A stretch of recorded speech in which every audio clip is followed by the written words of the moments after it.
to our channel by clicking the subscribe button. Click the bell button and enjoy the latest uploads from our channel. माही के दिल के लड्डू फूटने से पहले ही हुए ठुस, कारण कौन?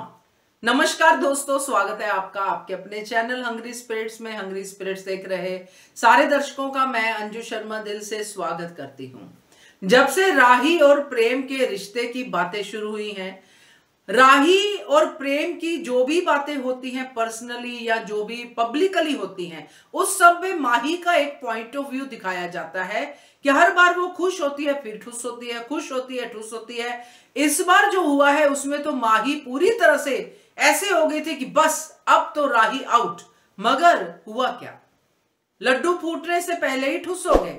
बात करते हैं, पहले वही निवेदन, जिन्होंने अभी तक चैनल को सब्सक्राइब नहीं किया है कर लीजिए। साथ में दोस्तों बेल आइकॉन दबाइएगा ताकि आपको हमारे वीडियोस के नोटिफिकेशन मिलते रहे। राही और माही में यहाँ पे पूरा फर्क नजर आ रहा है दोस्तों। राही जो माही की शादी प्रेम से करने के लिए, अपने प्यार की कुर्बानी देने के लिए पूरी तरह से तैयार हो गई थी। अगर कान्हा जी यहाँ पे अपना करिश्मा नहीं दिखाते तो माही और प्रेम की सगाई जो हो चुकी थी शादी में बदल जाती। मगर कान्हा जी को कुछ और मंजूर था, उन्होंने दिखा दिया। तो माही क्या कर रही है? माही हर पल यही दुआ कर रही है कि राही की शादी प्रेम से ना हो। कितनी स्वार्थी और कितनी मतलबी है ये माही। माही जब भी राही के साथ कुछ गलत होता है माही खुश हो जाती है, चाहे घर वाले सारे के सारे परेशान हो, मगर माही खुश। कोठारी हाउस में सास की बेइज्जती होती है राही की वजह से, माही खुश। माही हर बार खुश नजर आती है मगर खुशी दिखाती नहीं है। जब भी कोई राही का सवाल होता है माही सबसे पहले जवाब देती है। राही कहाँ है? पता नहीं बापूजी। राही क्या कर रही है? पता नहीं बापूजी। प्रेम के साथ होगी, ऐसा होगा वैसा होगा। सारे जवाब राही को लेके माही ही देती है, क्योंकि माही राही से बुरी तरह जल रही है, भुन रही है।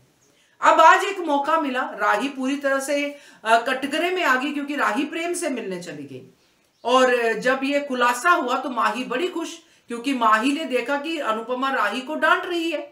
अब ये सारा सीन होता है, बा भी बीच में आती, सब कुछ होता है और राही को डांट पड़ रही है। तो वहीं पे माही की खुशी के लड्डू फूट रहे हैं कि अब तो भाई मजा आ गया, अब तो ये शादी नहीं होगी, क्योंकि मोटी बा नाराज होगी। मोटी बा का फोन आ गया सबके सामने और मोटी बा ने अनुपमा माँ को सुना दी है 4 बातें। तो राही के लिए हुआ है, ये राही के कारण हुआ है। मगर यहीं पे प्रेम एंट्री मारता है और जिसको पाने के लिए राही इतना खुश हो रही है कि मुझे राही के बाद मुझे प्रेम मिलेगा, वही प्रेम आके राही के लिए बात करता है, राही के साथ मिलके अनुपमा से सॉरी फील करता है। तो तुरंत माही के दिल के लड्डू जो कुछ मिनट के लिए फूटे थे वो ठुस हो जाते हैं। सारी की सारी खुशियां, सारा का सारा जो भी उसके अंदर एक आया था उल्लास की हाँ अब मेरी बात बन सकती है, वो सारी की सारी वहीं पे ठंडी हो जाती है। तो ये माही तुम्हें ये लड्डू प्रेम वाला मिलने वाला नहीं है। क्लियर हो जाओ और अपनी बहन का साथ दो जिसने तुम्हारा साथ दिया, तभी जाके तुम्हारा कुछ करैक्टर सामने आएगा अच्छे वाला। नहीं तो अभी तो माही तुम एक साइड करैक्टर और जला भुना करैक्टर ही दिखाई दे रही हो। क्या कहते हो आप इसके बारे में कमेंट कीजिएगा। देखते रहिए channel hungry spirits. Thank you so much. To our channel by clicking the subscribe button. Click the bell button and enjoy the latest uploads from our channel.